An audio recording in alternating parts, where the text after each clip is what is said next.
Well, today on Big Blend Radio's Happy Hour Show, we're going to raise a glass to the future of tourism and travel and hospitality. And we have 4 awesome ladies joining us to talk about their destinations and some really great campaigns to keep tourism at the forefront and small business. So we're going to start out with Ashley Cates. Ashley is the creative director of Travel Medford in Oregon's Rogue Valley. And what I know is there's a lot of nature, there's a lot of parks, there's a lot of wine and cheese. So go to their website. It's travelmedford.org. So welcome, Ashley. How are you doing? Hi. Thank you so much for having me. First and foremost, I'm doing lovely. Very cool. Very cool to have you here. And, as Nancy and I travel the country on our Love Your Parks tour, we do have a little mascot. Her name is Priscilla. She is a pink sock monkey. Sometimes she tries to give us directions, which goes astray. Sometimes we lose her in bars. But tonight she will be your server, and she wants to know what can we get you to drink and munchies on the side for happy hour. Well, what I'm currently drinking right now is an Anchor Valley Cabernet Sauvignon, which is a local winery that my husband is the winemaker of, actually, here in the Rogue Valley in Jacksonville, Oregon. So that's what I'm sipping on. Because that's what's handy. Nice. Okay. So, Priscilla, you can just sit back and lay back, but not really, because we got our next guest. We're going to go over to meet with Kelli West in Natchitoches, Louisiana. Nancy and I have been there a couple of times. It is one of our favorite places, very historic, because it is the oldest settlement in the state. It's home to to Northwest Louisiana's University. So you can check it out up in the northwest corner, and also part of the no man's land, because for 3 years there was no law and order in Louisiana, and that happened right there. It's very cool. You can go to their website, natchitoches.com, and it's Natchitoches. So it's like Natchitoches.com. So Natchitoches.com. Welcome back, Kelli. How are you doing? Hi, I'm good. Hey. Good. Hey, you know what? You're getting good at these happy hour shows. Joining in on I know. Look, you say, hey, you want to be on a happy hour? And I say, of course. I know. Well, hey, y'all. That's what hey, y'all. Hey, y'all. Hey, y'all. Definitely. So you know Priscilla pretty well. You fed her Bloody Marys, daiquiris, beer from Cane River Brewing.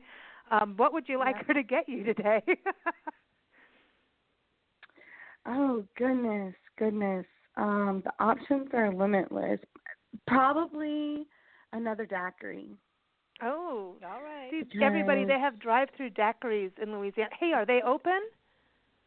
They are. They are essential businesses. And you can drop in and actually buy your beer and your liquor in the drive-thru as well. So they have been very essential and very well used.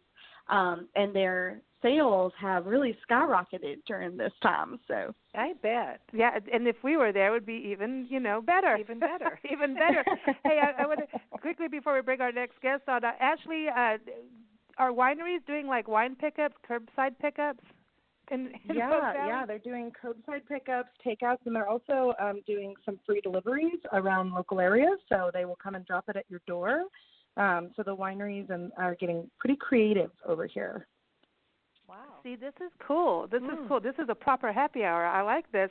So let's go over to Colorado. We're going to go to the Grand Valley region, which is home to Grand Junction, the Colorado National Monument, a wonderful community called Palisade, and apparently there's a lot of wine there. And our next guest, Annette Lewis, is the co-owner and innkeeper of Dancing Moon Bed and Breakfast in Clifton, Colorado, and we're hoping to actually meet her in person in May. So go check out her website. It is dancingmoonbnb.com. So welcome, Annette. How are you doing? Oh, doing great this evening. Sipping on wine, too. Sipping on wine? So Priscilla doesn't need to, stretch her legs too far, our little sock monkey? I beg your pardon. Well, No, there's always an open bottle here. Oh, well, we'll be there sooner than you think. So your wine, are wineries open to get wine? Because you have a little different. You've got fruit wine there, right?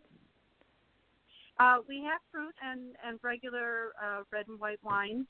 The places aren't open quite yet. They are doing curbside pickup, but they've utilized social media, so now they're doing virtual wine tastings. So if you purchased a bottle from them, you can go online with the winemakers, and they'll talk about their wine, and they'll drink along with you. No, we like That's very cool. We like this. This is a good plan. So now we're going to chat with Maria Coder. And Maria, I believe, is in New York. You can go to her website. It's bedandbrunchpr.com. And Maria is heading up this awesome campaign called Still in Business. And you can go to stillinbusiness.com, and that's in with two N's. She's really united all these inns and boutique hotels across the country and around the world. We've got Italy, Germany on there, Canada, you name it, and everyone's come together to unite to say, hey, we're still rocking, we're open. Well, maybe we're not open, but we will be open, so you don't forget about all the innkeepers and small businesses. So I encourage you to check out the website, stillinbusiness.com. But welcome, Maria. How are you doing? I'm fine. Thank you so much for having me. Hey, so what can our little sock monkey Priscilla get you to eat and drink? I have an unusual request. I would like something really old-fashioned and simple. I would like a very, very cold lemonade. Ooh. You know, where we are here at the Homestead Inn, she has got all these lemons. And Priscilla climbs the trees and gets the lemons. So Priscilla needs to go out. She's good at lemonade. This will be freshly picked. Is that okay? Yes. Yes. So are you based in New York? I am. I'm based in New York City. Oh wow! And you know, right when this radio show started at 7:00 every night from 7 to 7:03, people stand on their porches. You know, we all have balconies here in our skyscrapers near where I live, and from 7 to 7:03, we make a lot of noise to say thank you to the healthcare workers. So I don't know if you were able to hear any of that, but that happens every night. It's like a ritual here. That's awesome. Wow. That is really cool. I raised a glass in New York doing that. That's awesome. Cool. And to all the healthcare workers and grocery stores and everybody that is on the front lines of making the world go around. And that includes you with what you're doing with the campaign. I think that is fantastic. But, yeah, you know, let's talk about the different regions, you know, and start with you, Maria, with this whole campaign. Really getting into inns. It's interesting because you're in skyscrapers, and when you think about bed and breakfast inns, I'm like, well, this is night and day. It is. You know, I grew up in hotels. I grew up a little bit like Eloise. My dad was general manager for lots of big-time hotels, and so I grew up moving internationally, and I have this unrequited love for small towns and houses, which I've never lived in.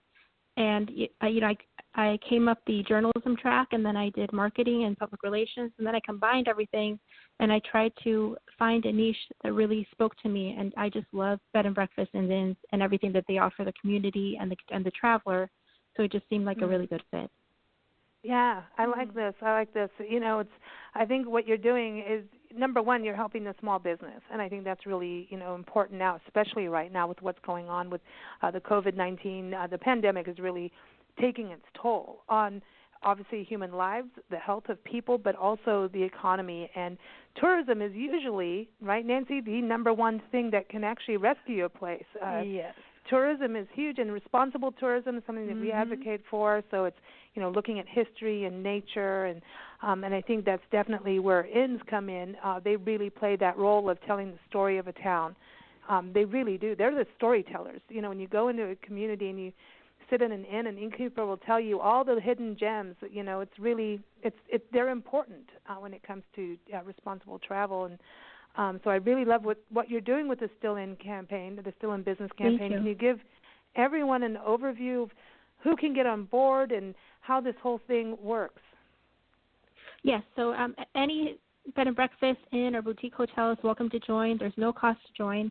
It's basically pulling everyone into this one website called stillinbusiness.com. And from there, we're creating multiple campaigns. Some of them are staggered, and others are, you know, all happening at once. The idea is to find a way. You know, everyone is social distancing, but the innkeepers, they miss doing what they do. They miss the guests.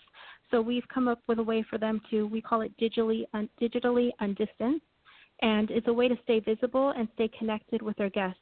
So right now, one of the campaigns we have going on is called "We Wish You Were Here." It's a collection of digital postcards with recipes, And it's a way for the innkeepers to reach out to their guests and provide a slice of comfort. They're providing recipes mostly with apple pie or apple tart.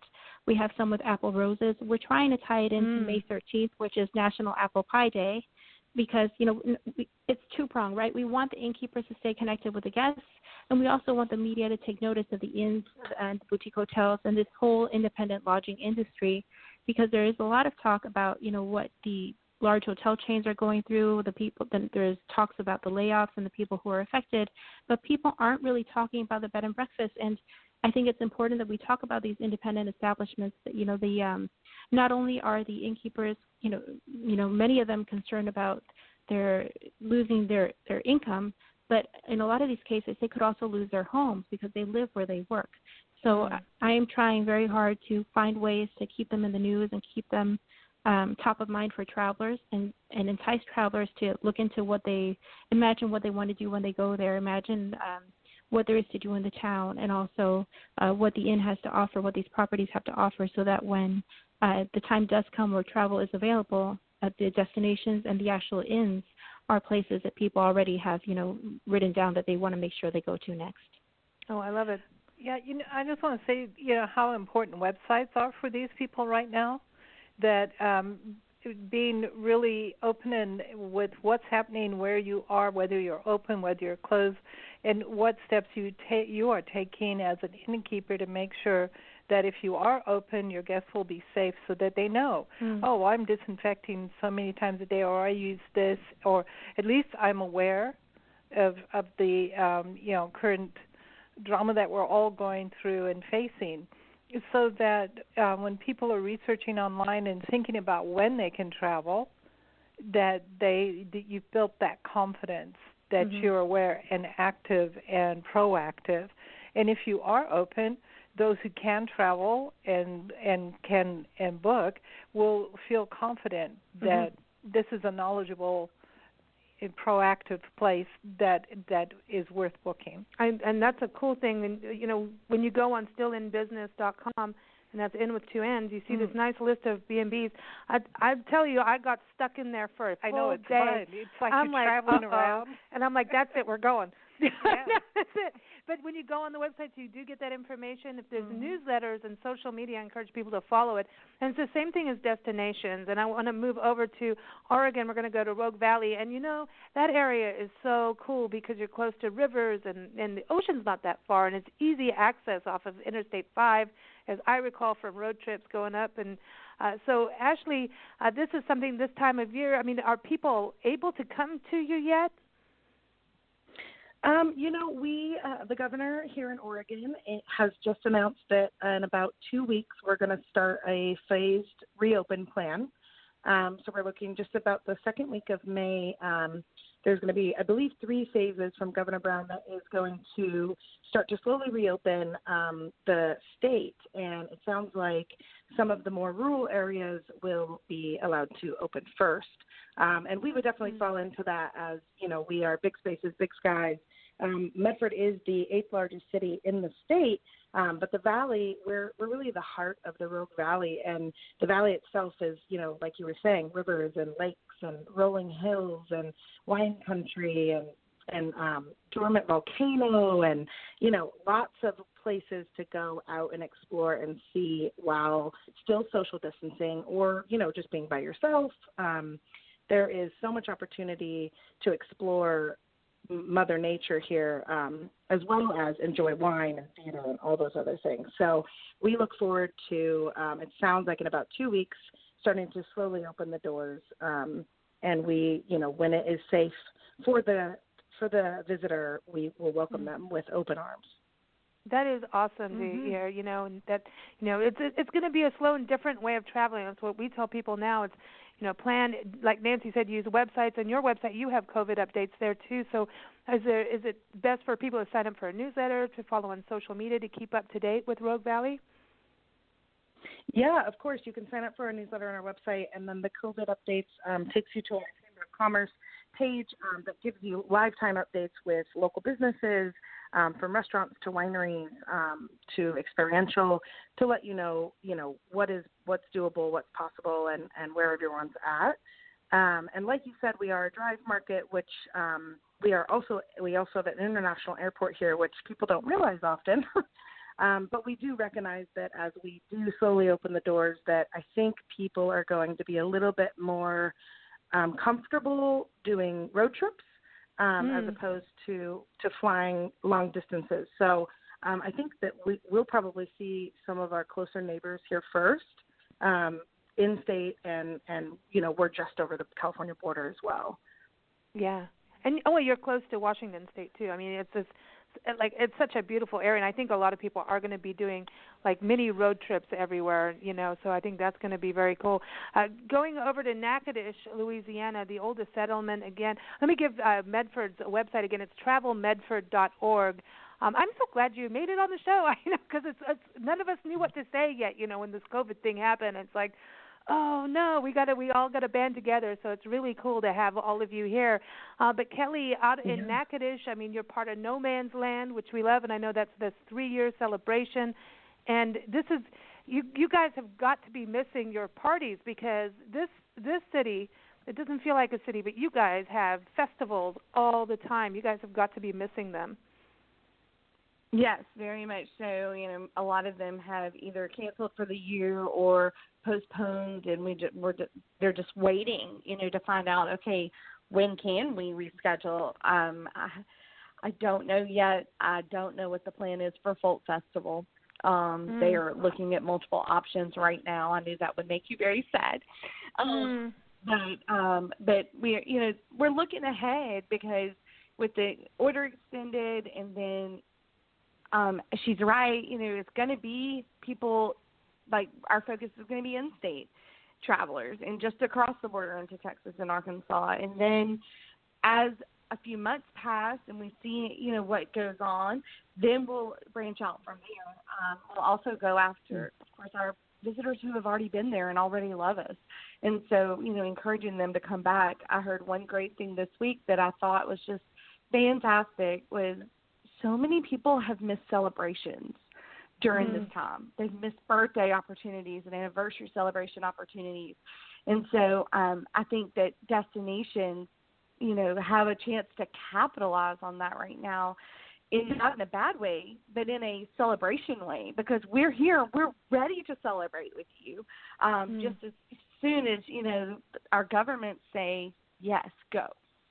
Yeah, exactly. And oh my God, your Christmas festival is going to be probably the biggest it's ever been. It's going to be crazy. Oh my gosh, and there's so much. One thing, what I've seen people do is, there's all these movies. Everybody watch Steel Magnolias and celebrate Natchitoches that way, because that's where it was filmed. So that's one way to celebrate the region as well.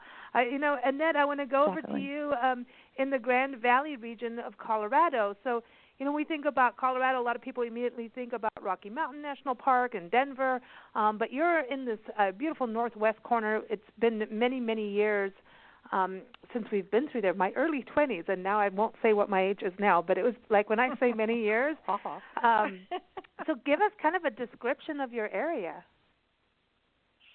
Well, the western slope is quite unique in Colorado, and I know a lot of people think of Rocky Mountains, lush and green, but we're considered a high desert, which is funny, 1,000 feet lower than Denver itself, which is, mile high.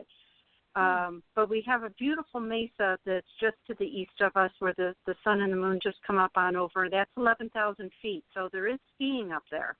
Wow. Right now we still have snow up in the mountains, because we got hit with it just a couple of weeks ago, and it kind of filled in all those little spots in the rocks up there.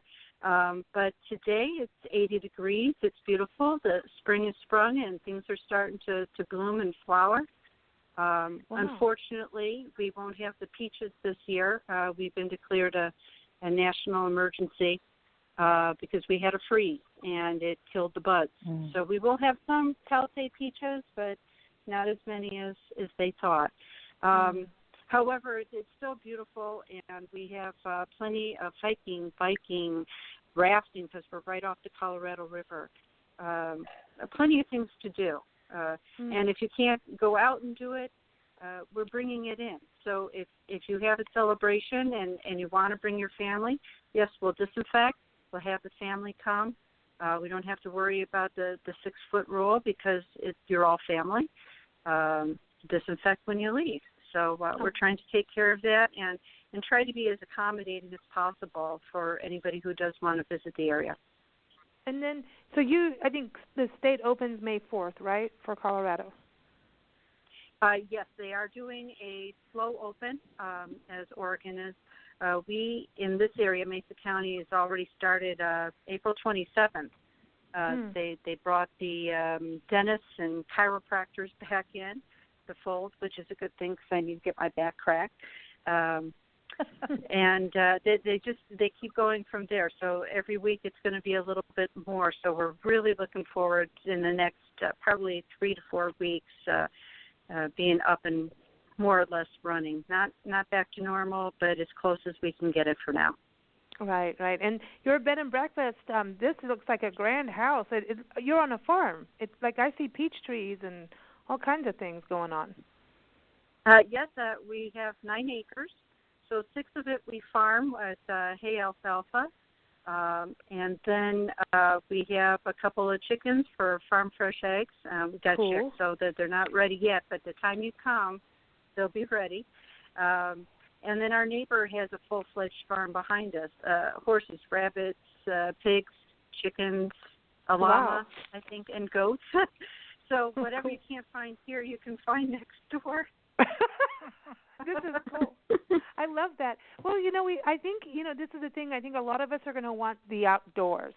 And, actually out in Rogue Valley, the outdoors has got to be where people are going to want to go. Do you have like Crater Lake and places like that for people for social distancing but still taking a road trip vacation? Absolutely, yeah. The Rogue Valley really is known for its natural beauty, and we have some really special natural assets here. We don't just have a river, we have the world-class Rogue River. We don't just have a lake, we have Crater Lake National Park. We don't just have dormant volcanoes, we have one right in the middle of town called Roxanne Peak.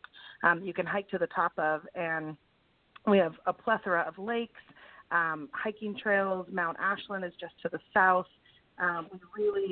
We really have it all in this valley, and I am a little biased because I live here, but I have traveled all over the world and lived in multiple countries, and I just can't say enough about the Rogue Valley and what it has to offer as far as the outdoors go, not to mention the wine and culinary scene that is just exploding here. That is so cool. I want to say, Maria, going through all the bed and breakfasts and communicating with a lot of them, because we're going to go and try and see as many bed and breakfasts that are part of the Still in Business campaign on our trip as we go east. And like I said, I really got sucked in. And, there's a bed and breakfast, I think it's Tiffany's, that's right outside Hot Springs National Park. There's Asheville, North Carolina with, you've got the Great Smoky Mountains National Park there. And breweries, sorry, I have to bring them in too. And there's one right by Gettysburg. I mean, it seems like really when you look at the Harper's Ferry, I'm just trying to go through my mind of all the different, Santa Fe's got Bandelier. I mean, when I'm looking at all of these parks in the area, Maria, I think that's what's part of the thing with the inns is there's this natural ambiance, and a lot of them have certified wildlife gardens, and there's a nature and history thing that goes with inns. It's got to be cool to work with everyone. There is, and they're very connected. They're very in the know. They're not just passing through. They're really involved members of their communities, which makes it really nice when you're a traveler. You're getting recommendations from people who live there, who know the areas, and who mingle nonstop with people who are also in the areas. That's so cool. That's very true. And that's special information with places that sometimes you don't even see in brochures. That's right. And Kelly, we stayed at, is it Sweet Cane Inn? Yeah, years ago. It's Sweet Cane Inn, which is right on the river on Front Street. Sugar? I think Sugar Cane. Yep. Sugar. It's Sweet Cane. Sweet Cane. Yeah. You have a bunch. You have a lot of bed and breakfasts in Natchitoches and hotels like the bed and breakfast. We do. I'm going to have to get in contact with Maria. That's what I'm thinking. We do. Yeah. We're considered the bed and breakfast capital of Louisiana. We have something like 25, 27 bed and breakfasts, and even more, obviously Airbnbs in the area, and definitely a really cool place. And a lot of them are located right in the historic district, so you could stay and then walk downtown and then walk to paddle and pedal to go paddleboarding or kayaking on the lake, and so you can still social distance. Kisatchie National Forest. Listen, there's the Longleaf Vista Trail, the Interpretive Trail, the Longleaf Vista Trail, and that is like the coolest thing. You'll see actual like magnolia trees in a forest. Like it's so seriously cool. Amongst the pines, and then all of a sudden a yucca plant will be blooming. You're like, what? And wildflowers. It's like the coolest place. But this is known as the Little Grand Canyon of Louisiana, and that's because you get to hike up this. I call it the Big Butte, but it's a butte, and it's really a little hill because Louisiana is pretty darn flat, and so this is where you're going to get your hill exercise, right, Kelly?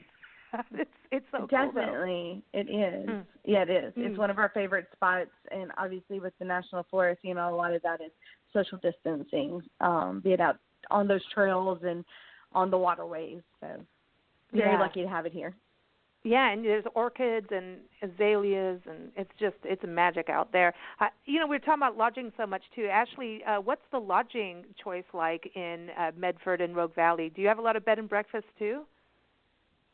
We have a couple bed and breakfast and some really sweet boutique hotels, and then some larger hotels as well. Since we are kind of the heart of the valley here. There is lots of opportunity with Airbnb and home share and that kind of stay as well. But I personally love the bed and breakfast and the boutique hotels because, like you're saying, you can really touch the local through the person behind the desk, and they can give you those insight nuggets, those off the beaten path trails that Oregon is so known for. Yeah, and do you have any inns or resorts or hotels connected with the wineries? I'm just saying because I don't want to have to drive. Yeah, of course. So we have there's lots of tour companies here that have like Bravo Wine Tours and Wine Hopper and Southern Oregon Express. Lots of different companies that will take you around the wine trails. We have 4 wine trails here in the valley. We actually have over 70 varietals, 80 wineries, and 53 tasting rooms. So you kind of have to block out like a week to see everybody. But these drivers with the tour companies will take you. They will drive you. They will bring food for you. They will give you all the tips along the way. Jesse with Southern Oregon Express will tell you about all the wildflower hikes that are around and the waterfalls. And I don't know if you guys are familiar, but morel mushrooms are very big down here. In Southern Oregon, so people love to forage for morel mushrooms. There's just so many ways to explore the Rogue Valley, and you can do it with locals through some of these companies that are partnered with the hotels or boutique inns. I want to come have Syrah. I'm into Syrah now. Like my mind has just gone to Syrah land. I don't know, Syrah and mushrooms and. Oh my gosh, we do Syrah so well. It's actually the name of my dog. See, that's funny. Okay, so as many of you know, Nancy and I travel with what we call it's our portavinos, and they're tote bags and they're backpacks, and they keep your wine chilled in your backpack in a little insulated thing. So you pour your wine into a little baggy thing, and it's got a little spigot, just like boxed wine, but you pull that out, right? And then they give you the little baggies. And we hike all over with wine, and then we sit out in places. So where would you take your Syrah in a Portofino bag out in Medford or Rogue Valley? Where would you go, Ashley? Because it's Syrah. I want Syrah out there. And cheese. I know. The Syrah. Syrah is one of my favorite varietals, so I love that you love Syrah. A little fun fact about Syrah in general, the varietal is people don't realize they think Oregon and they think rain and cold, but here in Medford we are just about 35 miles over the California border, so we actually have 200 days of sunshine, so we're able to grow varietals like Syrah and Cabernet Sauvignon and Petit Syrah, a lot of those bigger, bolder red wines. So to your question, one of my favorite hikes here in Medford in the Rogue Valley is the Table Rock, and they are 2 volcanic plateaus that are kind of right smack dab in the middle of the valley. And so there's 2 different hikes on Upper Table Rock and Lower Table Rock. And once you get to the top, you have a panoramic view of everything from Roxanne Peak to Mount Ashland to Mount McLaughlin, and on a good day, you can even see Mount Shasta.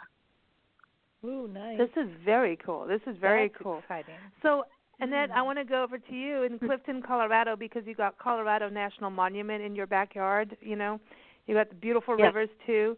So, like, would you take a Portofino backpack into the monument, Colorado National Monument, or is there other parks that we should be looking at with our Portofino? I particularly like Palisade Rim Trail. They have a high trail and a low trail. The difference is 5 miles. So the high trail is 3 miles. When you get to the top, there's actually petroglyphs of, I think it's either deer or elk, and you can walk up to them, you can touch them, you can take selfies with them, which I've done and posted. And then the lower trail is a meandering trail that goes around like at the top of a mesa. You're still up on top, but it goes a lot longer.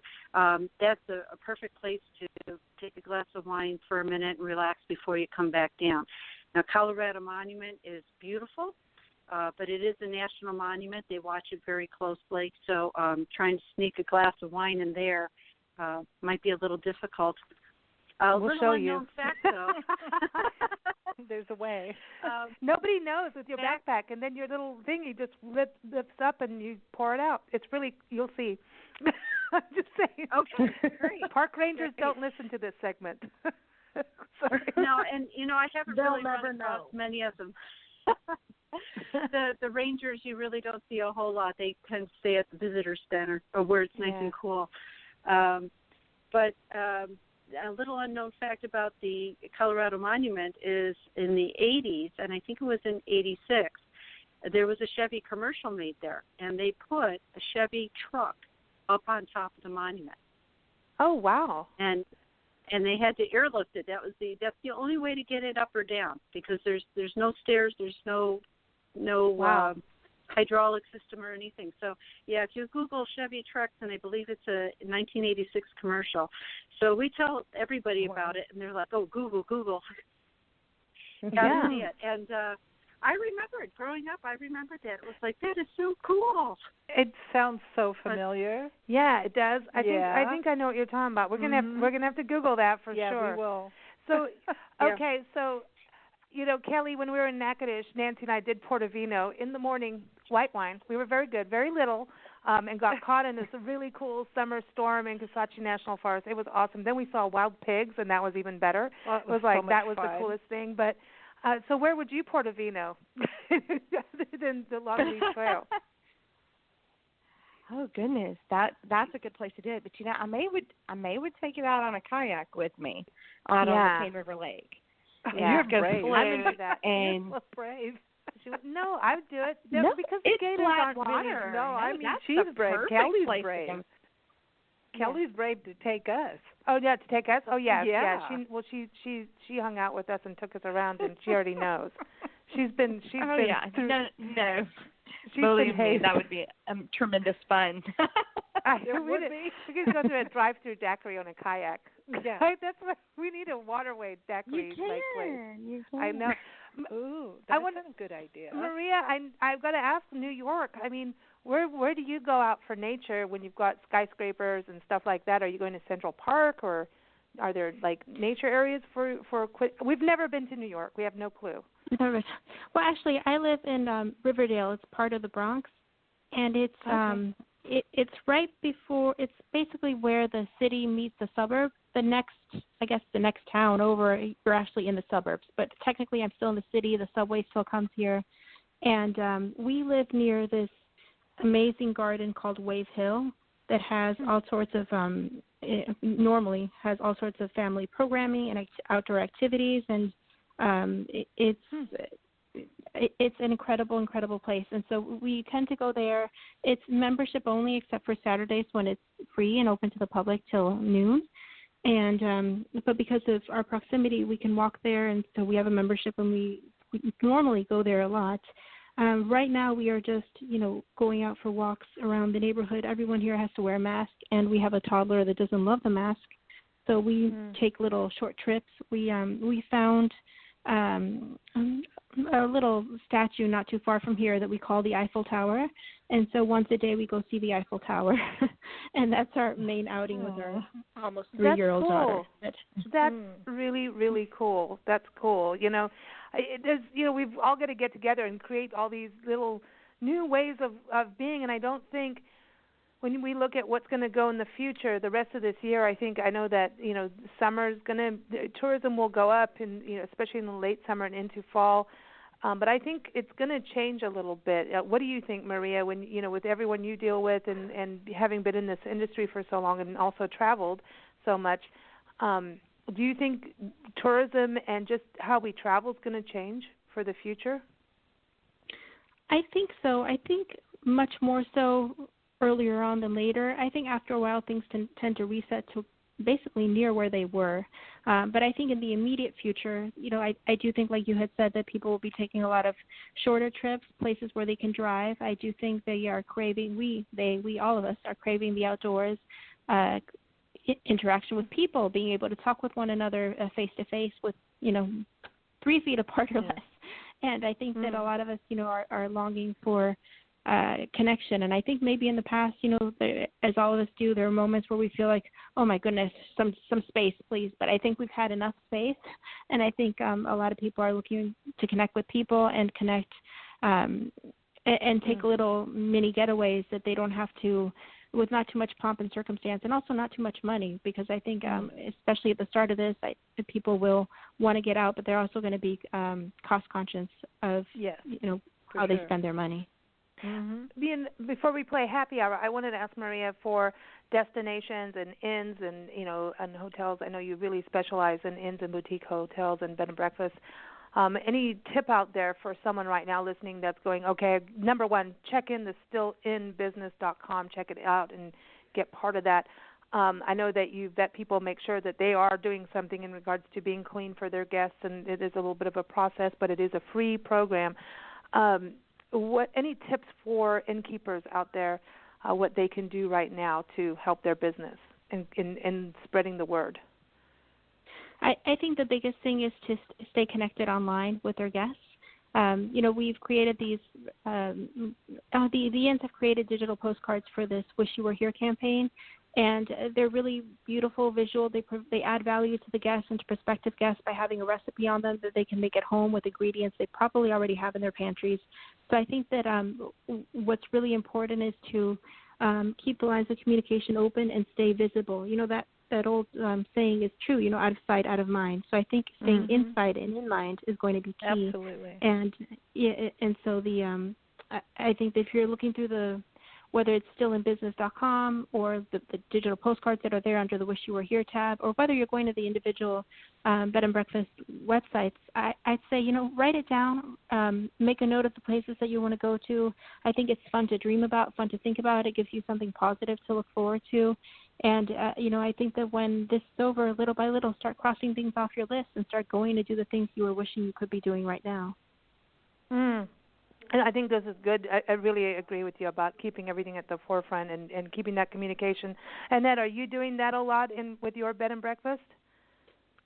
Oh, yeah. Well, I joined Maria's group, Wish You Were Here, and we also belong to our local chamber that's putting out virtual information and facts, and also we belong to the Association for Lodging Professionals, and they are starting a social media challenge, photo challenge, for Twitter and Instagram and Facebook if you have it. So it's 30 days of pictures in and around your bed and breakfast, foods, recipes, drinks if you have a signature drink, all those type of things, just to keep up with all your friends and neighbors that you're missing in person. I love that. If I could add to that, yeah, I think I think they're calling it the Better Way to Stay campaign, and I believe it starts in just a few days. I think it starts May 1st, right, Annette? Yes, it does. In time for Tourism Week. Yay! Yeah, don't forget Tourism Week is in May. Kelli, for everyone listening and wanting to keep in touch with Natchitoches, and that's something you're doing, social media, newsletter. What's the best way for everyone? Yeah, definitely social media. You can find us at Natchitoches Tourism on Facebook, Instagram, Twitter. You can go to our website at natchitoches.com and sign up for our newsletter there. And we are looking forward to National Travel and Tourism Week, which is next week.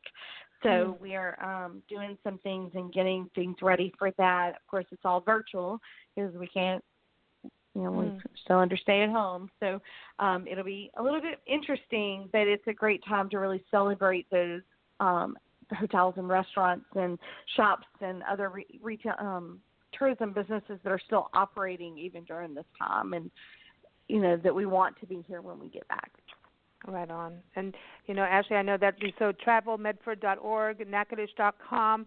Also, you've got to go to Dancing Moon. I love your name, Dancing Moon B&B, and me too. stillinbusiness.com. But Ashley, travelmedford.org, newsletter best way. I know we touched on that before with you. And social media. And social media as well. We're very active on social media with Facebook, Instagram, and Pinterest, Google, of course. And I encourage you. We're big fans of meaningful connection. So we love to respond to every single comment, message. And I want to just touch on what Maria said a second ago about the bucket list. That concept, I think, is going to become really important to people as they've realized how quickly everything can change, right? And so I think everyone's kind of at home making their bucket lists. We actually have our own for Medford. It's on our website, so you can download that, and it shows you all the best places to go.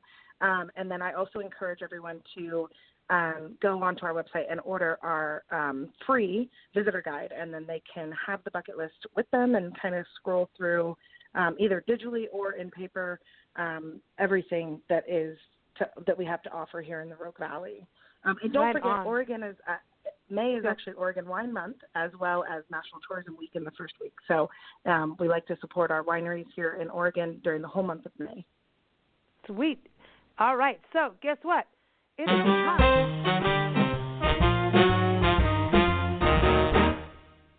Okay, it is time to play Happy Hour. Our favorite question is to ask, if you could spend happy hour with anyone alive or passed on, who would it be? Alive or passed on, right? So it could be anyone, and it could be fictional. Who would it be? Where would you spend it? What would you eat and drink? And we want to know what the gossip is about. What are you going to be talking about? So let's start with you, Annette, over at Dancing Moon Bed and Breakfast in Colorado. Okay. I gave it a lot of thought because you're thinking alive or dead. Who would that be? I could pick somebody famous. But no, I'm going to stick with my father's mother, my grandmother. She passed when I was young. I'm a huge genealogist for our family. And according to my father, she knew everything, dates, people, places. And I would just love to sit down with her here at home. Don't have to go anyplace special. And just pick her brains because that was something that I was never able to do. I would do an English high tea, something sophisticated, not real fancy, but just fun. Finger sandwiches, cakes, scones. She's of the English-Irish heritage, so I think that she would really enjoy that. Right on. Very nice. So, yeah, la-di-da. But you're in a bed and breakfast, so the high tea, la-di-da style, that's nice. And in the kitchen, that's cool. Is that where your guests eat? Is it in the kitchen area, or do you have a special dining area? We do have a dining area, but we have a breakfast bar, and most people we find like to eat at the bar so they can talk and watch us cook. Oh, cool. Okay, so cooking demonstrations. Cool. This is the thing that's been going on Facebook is watching everybody do cooking. And Maria, the Still in Business, everyone they're doing all these cooking demonstrations. We talked about apple pie, but it's been so cool to watch. But, speaking to you, Maria, who are you going to have happy hour with? Actually, I thought about this a lot too, and a lot of fictional people popped up. But ultimately, just like Annette, I went with my dad's mother, my grandmother, whom I never got a chance to meet. And my name is after her, my middle name, Carmen. And growing up, I would hear all the time that I was just like my grandmother, just like my grandmother. So I would like to meet her so I can, verify if that's true. Oh, funny. So where are you going to spend it? Where are you going to go for happy hour, and what are you going to eat and drink? I would like to go back to the neighborhood where my dad grew up in Spain. And he grew up in Barcelona and in the outskirts of Barcelona. So I would like to go to some hole in the wall there that maybe possibly existed when he was there, and of course he wouldn't have known about. But I would like to, if possible, even time travel and go back and see what that whole area and time period was like for him with her. Wow. So what are you going to eat then? That's going to be different. Is paella going to still be there? What are they going to drink? I think maybe paella. My dad is he's a retired hotel executive, but he went to cooking school, the whole thing in Geneva and Switzerland. So he is a very good cook, and he makes an incredible paella. So I think that if I would have his paella in Spain with his mom, and I think that I would, have a really incredible talk and a lovely time just getting to know more of her. Wow. This is cool. very cool. Yeah. So, Kelly, is meat pies in the future and daiquiris? Who are you going on happy hour with? Well, okay, so I've been thinking about this. I think I would choose Dolly Parton. Oh, cool. Who was Truvy in the movie Still Magnolias. That's right. So I would have to meet her down at the hair salon and ask her, what she thought about filming the movie and about relating to Truvy and working with all those amazing women in the movie. And, I won't eat a meat pie, but maybe she can have a meat pie. But I don't know. You think she would eat a meat pie? She would eat a meat pie, yeah. What are you going to drink? That's okay.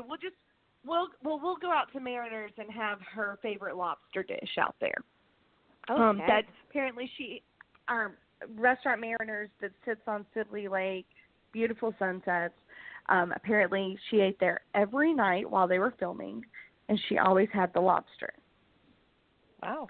Well, there you go. I think we would go to Mariners, maybe some wine, lobster dinner, and I would just ask her about her experience with Still Magnolias.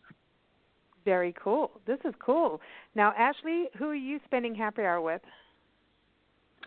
So two people, but they're related. I don't know if anyone's ever heard of them, but their names are Harry and David, and they ship out goods all over the country. Have you guys heard of Harry and David?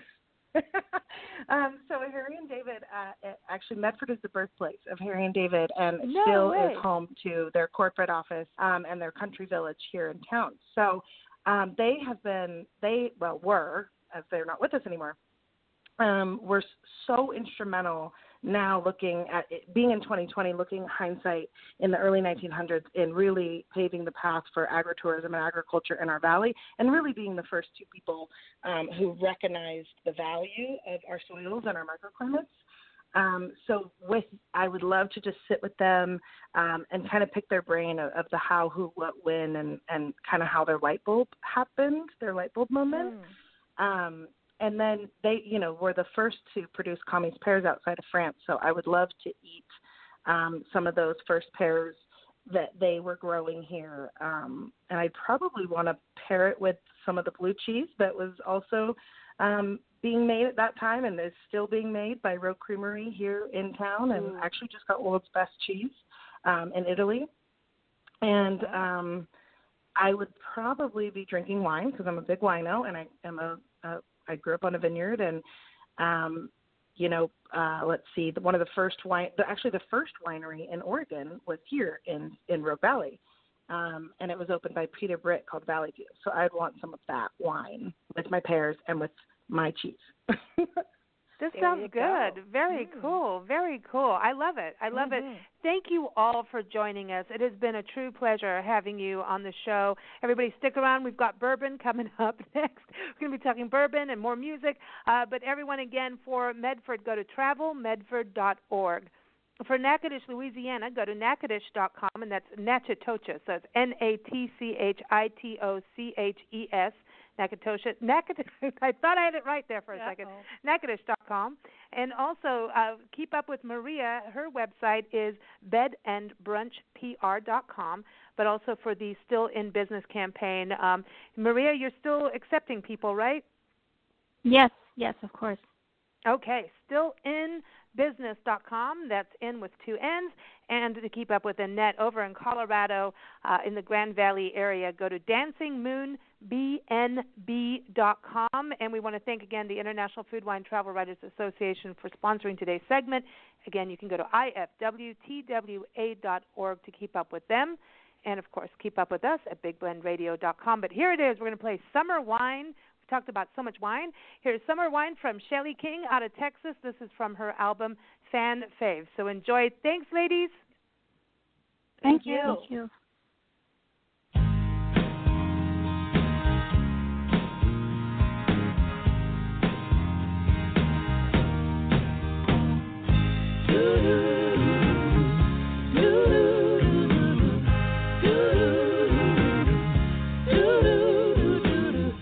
I've been thinking about getting away.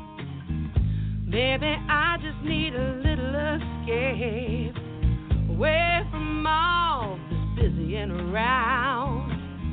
Find a little time to come unwound. It's so easy to get caught up in this race, with so many dreams to chase.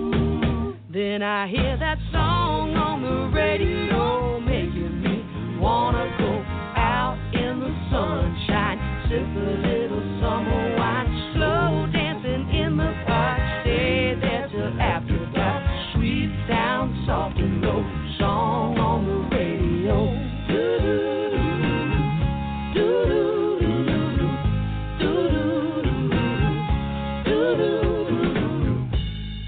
Maybe we could take a little drive out past the city to the countryside, holding hands and talking about love, away from all this push and shove.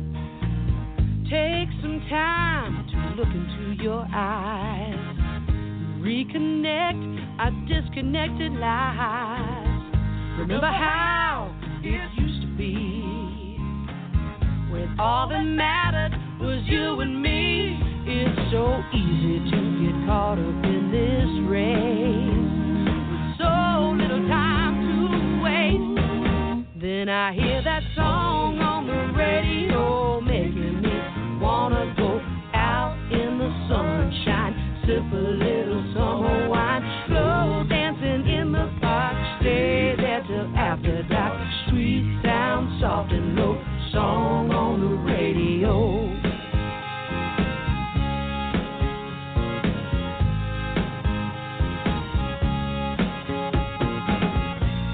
After all is said and done, you know you are my only one. Oh, darling, give your love to me. Then we'll hear our song on the radio, making us wanna go out in the sunshine, sip a little summer wine, slow dancing in the park, stay there till after dark. Sweet sound, soft and low, song on the radio. Do-do-do-do-do, do-do-do-do-do, do-do-do-do-do, do-do-do-do-do.